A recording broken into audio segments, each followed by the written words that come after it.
Here are all the items you will receive for your blender and food processor. This large jug is generally used for a lot of our cake mixtures, and there is a pin at the bottom that aligns the blades. For the blades, these will need to be taken apart for cleaning. You align the medium one on top of the tall one and twist to make sure it is secure.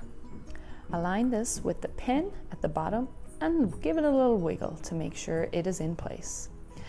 The lid has a little groove on it, which is necessary to align the motor to it.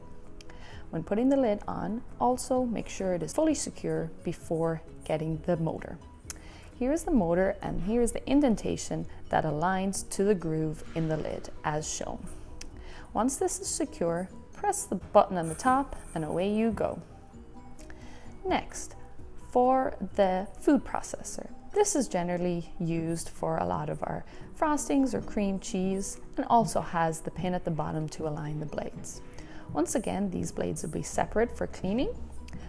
Put the small one onto the medium-sized blade and rotate it to make sure it is secured. This blade will go into the bottom where the pin is in the food processor. Once again, give it a little twist to make sure it is secure. This lid will also have a groove, which is necessary when aligning the motor to it. With this lid, make sure you twist it. Make sure it is secure on the food processor before putting the motor on top. Once again, the indentation aligns to the groove in the lid. Give it a little wiggle, press the button, and away you go.